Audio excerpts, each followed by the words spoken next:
Sometimes in MLB DFS, we have to make consolations. We have to make some sacrifices we don't want to make. And sometimes that means on a 6-game slate, you've got to stack one of the worst offenses in baseball against a hitters a pitcher they have not hit the entire year. I think that's where we're at for today in MLB DFS. We're going to break things down, get you set, hold our noses, click the submit button, and try to make sure we hit things right for tonight. Welcome on into the solo shot. That's right here on the FanDuel Podcast Network and numberFire.com. My name is Jim Sonis. I am a senior writer and analyst for numberFire.com, here to break down Monday night's 6-game main slate.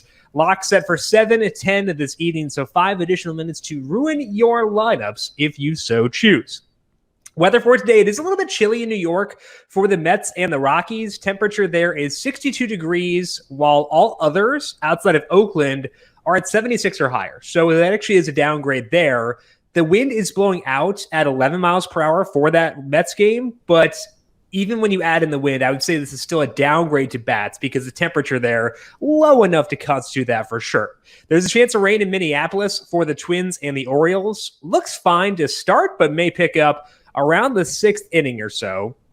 Just keep an eye on the timeline there, because if it were to accelerate, that might put us in a rough spot, but I think we should be good to go for today. As always, make sure you swing back today, 4 p.m. Eastern, for the FanDuel YouTube, Twitch, Facebook, and Twitter pages for our daily Q&A, breaking down this slate, talking MLB DFS process, whatever's on your mind. Make sure you are subscribed on whatever your platform of choice is, FanDuel YouTube, Twitch, Facebook, or Twitter. Also, lots of stuff here on the numberFire Daily Fantasy Podcast feed this week. Tomorrow, still a PGA. No Brandon this week. I'll be doing a solo podcast instead. That's recording on YouTube at 10 a.m. and up on the numberFire Daily Fantasy Podcast feed immediately after that. NASCAR podcast, the Coca-Cola 600, coming up on Friday too. So make sure you are subscribed to the numberFire Daily Fantasy Podcast feed, no matter where you get your podcasts. And if you like what you hear, leave us a rating and review as well. Hey, baseball fans, tomorrow is $5 Dinger Tuesdays on FanDuel. All you have to do is bet a $25+ bet on the to hit a home run prop on any Tuesday MLB game. You'll receive a $5 site credit, $25 max, for each home run hit in the game by either team, regardless if your bet wins or loses. Head over to FanDuel on Tuesdays to play the $5 Dinger contest. Must be 21 plus and present in Colorado, Iowa, Illinois, Indiana, Michigan, New Jersey, Pennsylvania, Tennessee, Virginia, or West Virginia. Refund issued as a non-withdrawable site credit that expires in 7 days. Max refund $25. Terms apply. Gambling problem? Call 1-800-GAMBLER. In Colorado, call 1-800-522-4700. In Iowa, 1-800-BETS-OFF. In Indiana, 1-800-9-WITH-IT. For confidential help in Michigan, call 1-800-270-7117. In Tennessee, call the Red Line at 1-800-889-9789. Or in West Virginia, visit 1-800-GAMBLER.net. Pitching preview for this Monday main slate. Brandon Woodruff is the highest salaried pitcher on FanDuel. He checks in at $10,700, followed by Lance Lynn at $10,000 flat. Blake Snell facing Brandon Woodruff. That'll be a fun game. He is $9,300. John Means is $9,100. Then we have Yusei Kikuchi, Spencer Turnbull, Frankie Montas, and David Peterson as the others at $8,000 or higher. Now, reading through that list, it should be clear there's no definitive top option, especially when you consider the fact that Woodruff is facing the Padres. Low strikeout offense, very good team that I don't want to use pitchers against, especially now with Fernando Tatis being back. So I think I feel pretty decent about putting Lance Lynn first on my list for tonight.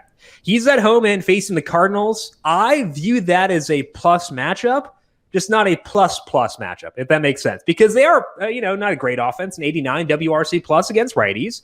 That's a good thing for Lynn.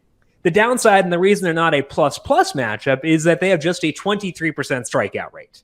So that's why it's not like an elite matchup for a righty. They do have a low walk rate, so they're a team that gives the opposing pitcher a high floor. They're not going to get a lot of base runners, not going to be a great overall team, but they're just not a big ceiling team. Lynn individually, though, has a ceiling.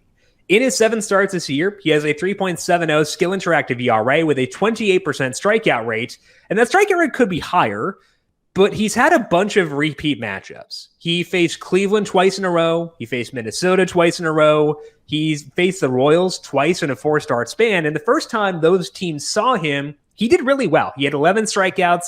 His first start against Kansas City, 10 against Cleveland, 9 against Minnesota. He struggled more in the second matchups. But the first time, Lynn performed really well. Now, the Cardinals, maybe not as bad as some teams like Cleveland in there, but they're not a great offense either. And I think that Lynn can perform well in this context here. The big pitch count that he has helps elevate his floor and his ceiling as well. So it's not an impeccable profile, which is why I can't say like he is definitively the number one guy by a mile. It is a good profile, though. And I think it's good enough to make him our top option for tonight at $10,000. Now, Blake Snell is $9,300, again, facing Woodruff, which means he's facing the Brewers. And last week, when we talked about Snell, I said I didn't really feel the draw to use him. That was despite a good matchup with the Rockies. The reason I was lower on Snell is that he was walking way too many guys, but the ceiling was there because of his big strikeout rate. I'm still worried about the walks, but it's not as big of a slate as that one was. So I think that Snell is a good number 2 option here tonight. Again, facing the Brewers, they have really good batted ball data against lefties. And you look at the guys on their team, I kind of get it, why they'd be better there. And they do draw walks. That's why I will be higher on Lynn than Snell for tonight. But they will strike out. They have a 28% strikeout rate against lefties. Snell leads this slate with a 33% strikeout rate. That is 2.5 percentage points higher than everybody else. And that's how you get upside, especially against a high strikeout opponent. We saw that come to fruition. Snell had 11 strikeouts in that game against the Rockies.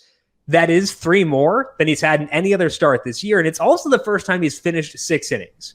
That's why I can't rank him first, even with the really good rate stats, both for him and the opponent from a strikeout perspective.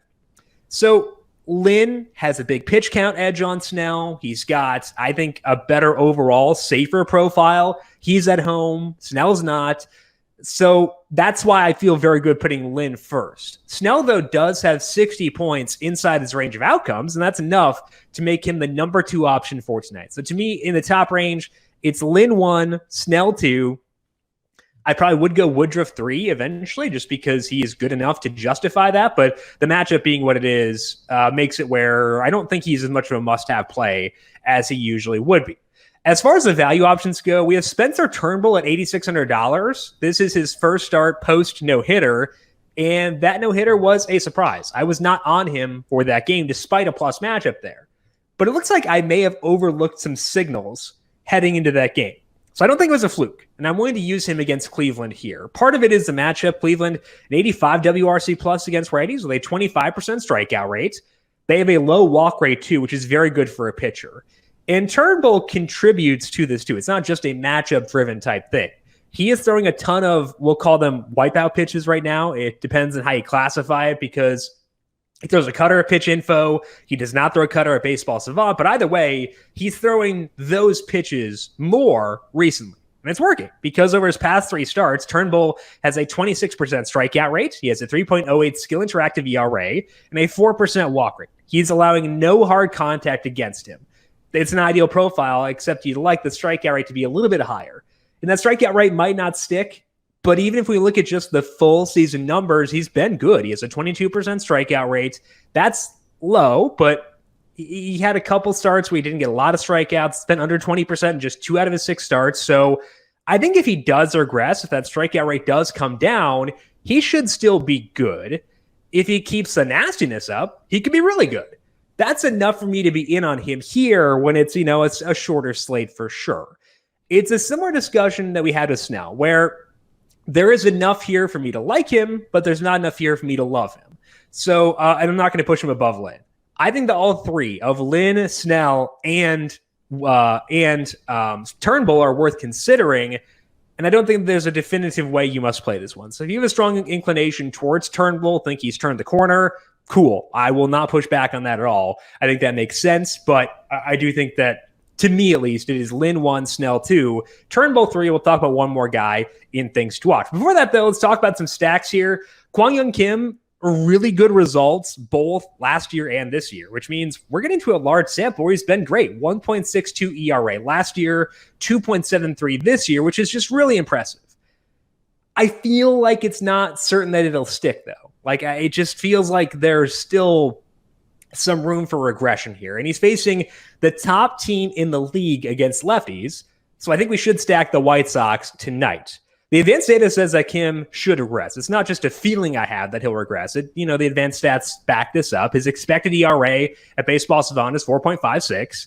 That accounts for the batted ball data against him. And usually when guys heavily outperform their peripherals, it's because they're an outlier at batted balls. Kim has not been that. So we can rule that out as an explanation for why he's outperforming what his peripherals say he should be doing. He has allowed an 11.5% barrel rate. He has a 40% ground ball rate. And that's a risky area to be in for a guy who is not a high strikeout pitcher. He's about average in the strikeout department, 24% strikeout rate, 11% swinging strike rate. His CSW percentage is 28%, which is about league average. So he's not going to be a low strikeout guy. But I'm just skeptical, given the batted ball data, that he's as good as his ERA says. If he does regress, it could very easily come tonight, given the offense he has faced. And the White Sox have a 131 WRC plus against lefties this year. They were tremendous last year, so it's not just a small sample thing, not just factoring in Eloy Jimenez. Like, even when you account for the injuries they've had, they've still been a very good offense against lefties. So it's not the safest stack because Kim, again, has been really good. Like, the results there are good, and they're good for a reason. But the upside here is good, and I want to go at the White Sox for tonight as a result. We talked a couple of times about this White Sox team, but Andrew Vaughn is a big benefactor when they face a lefty, specifically from a power perspective. He has a 267 ISO in 38 plate appearances against lefties. His hard hit rate is 50%. It's a 40% fly ball rate. He is $2,300. And the big thing with Vaughn is that the issue I have in stacking the White Sox usually is that everybody's catcher slash first base. So Jose Abreu, Yermin Mercedes, like, they're all catcher slash first base. Vaughn you can put in the outfield. So you can still get to those guys and get Vaughn. It does decrease your flexibility elsewhere, which is kind of annoying, but I think for tonight we can make it work. So Vaughn, a key piece to stacking this White Sox team, and a guy I'd like to build around for tonight. Now, we mentioned this a couple times, both in Q&As and in the solo shot, where I am hesitant to stack the Orioles when Anthony Santander is out. But he came back over the weekend. And I like that matchup here against Matt Shoemaker. So to me, the Orioles deserve to be number 2 on our stacking list for tonight. They're facing Matt Shoemaker, and he's having a really rough year. He has a 6.08 ERA. His peripherals are not much better, with a 5.40 skill interactive ERA and a 6.14 expected ERA. The reason the peripherals are bad is largely due to a low strikeout rate. But the batted ball data is not helping either. He's allowed an 11% barrel rate. He has a 43% ground ball rate. It's a very stackable profile. So I think that I would have at least considered the Orioles had Santander not been back yet. But now that he's back, it's one more usable guy here. And I think that lifts this team and makes them a really good number 2 stack for today behind the White Sox. And honestly, it's not just because Santander is good. It's also because we could use Santander himself in DFS. He has he's only $2,500 from a salary perspective. He has a 48% hard hit rate against righties this year. He was great last year too. So Santander, I think a great value play for tonight. I'm also looking to buy high on Cedric Mullins. I'm not sure if buying high is correct, given that his salary is $2,600, but I don't think that the production he has had so far is going to go away. He's hitting for power this year. He has 5 steals, and those are 2 elite values between Mullins and Santander to have for this slate. So to me, if you're trying to get to Lance Lynn, but also want to stack the White Sox, I think the Orioles make that a whole lot easier. So to me, the Orioles, a team to turn to and needed some salary, but also just a good stack overall for tonight. For the third stack, we have to do something we're going to hate, and it goes back to what we discussed in the intro, because the best matchup on the board belongs to the Detroit Tigers. However, they're terrible, and they're facing a lefty, which they have not been able to hit all year long. I still think we need to roll them out here as our third-ranked stack.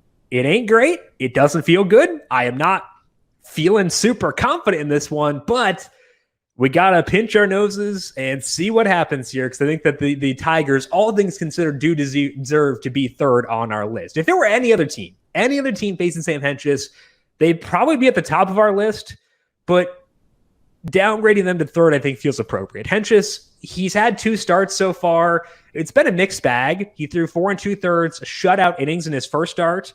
Then in his second start, he let up 6 earned runs and left after 1 2/3 innings. Based on his track record, I think that second start, the shorter start, is a better indicator of what to expect going forward. We have 4 outings for him this year where his pitch count has been above 50, and all the peripherals for Hentges are in the wrong spot. He has a 17% strikeout rate, 14% walk rate, 15.6% barrel rate against, and his ERA is 7.11. He's let up 4 home runs in 12 2/3 innings. That's rough, but the problem is that his minor league numbers for him kind of show that this is largely what we should have expected, and that's exactly what's happened so far. I think that the only thing that's stopping us here from feeling good about Detroit is a mental hurdle of having to stack the Tigers against lefty. It's a mental hurdle for a reason, because they are bad, but I think it's worth it here. I don't want to do it, but I feel like I have to, given the matchup. So the Tigers do belong number 3 to me on our stacking list for today. Luckily for us, I do have a guy who's kind of emerging as being viable against lefties. That guy is Eric Haas. He had big power in AAA back when he was with Cleveland. He's 28, so he's not like some young phenom or anything, but he's carried what he did in AAA into the majors so far this year. Very small sample. He's only $2,500. Robbie Grossman has showed more pop against lefties this year too. He can get some stolen bases, which is nice. Jonathan Scope should get better as the year goes along, so it's not as bad as it may seem. It's not going to feel good. You're not going to feel great submitting a lineup that is stacking the Tigers, but I do think that we should do that for today. So the Tigers, to me, the number 3 stack after we consider everything surrounding their matchup. Let's finish up with things to watch for tonight and kind of clean our mouths of stacking the Tigers. I didn't talk about David Peterson in the pitching section, but I think he's viable for today. I would note that he's not officially starting on the Mets website, so check back on that later. But if he does, facing the Rockies, much better against lefties, but they still don't walk. That's big for Peterson, because if you were to poke holes in his profile, it would be a slightly elevated walk rate. He also has a 29% strikeout rate for the full season, so he'll take some walks when that's the case. I want to be careful with him because he is very inconsistent pitch counts. So if you like Peterson, make sure you keep a lid on the exposure because of that. But I do think there's a ceiling here. So Peterson, to me, would probably be the number 4 option. It's either him or Woodruff. I don't know. I could go back and forth there. Woodruff, just the matchup is really terrible. I love him, just don't love the matchup there. The Mets, sticking with that game, a tough offense to stack because they're just so short on bodies, but we can consider them for one-offs against Austin Gomber. He's trending the right way. Gomber is. He's getting more strikeouts this year, but he's still not lights out. He has a 4.46 skill interactive ERA, which for this specific 6-game slate is kind of high. So I think the Mets, good matchup here. They've got some bodies who are okay. James McCann has always killed lefties. Francisco Lindor has always been better, or has been better this year, at least against lefties and righties. Cameron Maybin might be better suited against lefties too. So the Mets, more of a one-off outlet, I would say, than a full stack, especially if you need to fill shortstop, can't get to Tim Anderson. I think Lindor could work pretty well there. Finally, if I had to pick one more offensive stack, I might go with the Mariners. Not super high on them. It's a bad park for hitting.